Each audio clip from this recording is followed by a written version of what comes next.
सांगलीमध्ये अवकाळी पावसाचा तडाखा बसलेला आहे। जत मिरजमध्ये वादळी वाऱ्याचा कहर पाहायला मिळालाय। 150हून अधिक घरांची पडझड झालेली आहे, तर यामध्ये 2 जखमी झालेले आहेत। वादळी वाऱ्यामुळे अनेकांचे संसार उघड्यावर पडलेत।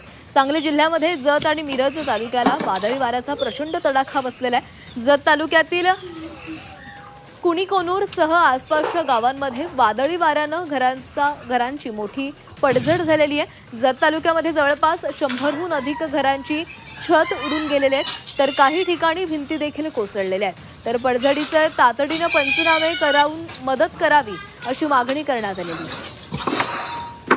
गावातील अनेक घरांचे पत्रे उडून गेले, त्याचबरोबर अनेक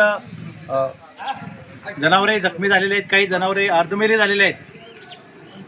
आंब्याच्या बागात तर जवळजवळ पूर्ण आंबे पूर्णपणे जमीनदोस्त झालेले आहेत। तरी लवकरात लवकर या लोकांना पंचनामे होऊन त्यांना लवकरात लवकर शासनाकडून मदत मिळावी आणि जे उघड्यावर घरी पडलेले आहेत त्यांना लवकरात लवकर आर्थिक सहाय्य मिळावं अशी मी विनंती करतो।